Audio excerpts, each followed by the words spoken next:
बात की कि इसको बहुत ज़्यादा पर्सनल लिया जा रहा है और पर्सनल बुनियादों पे जाकर जिस तरह से कंटिन्यूसली इंटरव्यूज दिए जा रहे हैं और जिस तरह आज भी मेरा मकसद इसमें यह है कि आज 2 दिन का फर्दर रिमांड उन्होंने ग्रांट किया है, जिसपे ये लग रहा है लास्ट डेट पे रिमांड चैलेंज भी किया था, जिसपे ये लग रहा है कि फर्दर अब इनको रिमांड इसमें नहीं मिलेगा। अच्छा, ये बताइएगा जो लास्ट टाइम जो 5-4 उन्होंने रिमांड चैलेंज किया है, हमने ये भी देखा है कि इस सूरत हाल में एडिशनल सेशन जजेस के पास इस तरह की पावर होती है कि वो जो है वो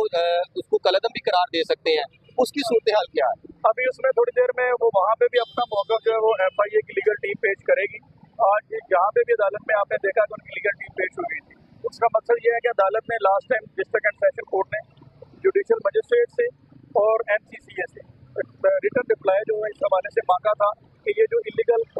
रिमांड लिया गया काउंसिल की गैर मौजूदगी में, ये देखिए high court rules and regulation की सीधी वायलेशन है। और ये जज साहब के ऊपर भी एक ड्यूटी इम्पोज होती थी कि जब किसी मुल्ज़िम का रिमांड देना होता है तो उनके काउंसिल का वहाँ पे होना जरूरी है। इन सारी चीज़ों को बाईपास किया गया, सारे प्रोसीजर को बाईपास किया गया और रिमांड दिया गया। उस हवाले से भी उन्होंने डिस्ट्रिक्ट कोर्ट में पेश होना है, तो ये बात आपकी दुरुस्त है, डिस्ट्रिक्ट कोर्ट चाहे तो इसको कलअदम भी करार दे। अच्छा, ये बताइए मुझे कि 4 रोज़ा रिमांड तो हमने चैलेंज कर दिया, मजीद 2 रोज़ा रिमांड मिल गया, तो आपको लगता है कि वो 4 रोज़ा रिमांड जो है कलअदम करार दिया जा सकता है? ये लॉ बता दें कि जब नया रिमांड मिल जाता है तो पुराने को कैसे कलअदम किया जा सकता है? देखें, जब ये अगर होगा तो ये दोनों रिमांड सेट असाइड होंगे, ठीक है, और अगर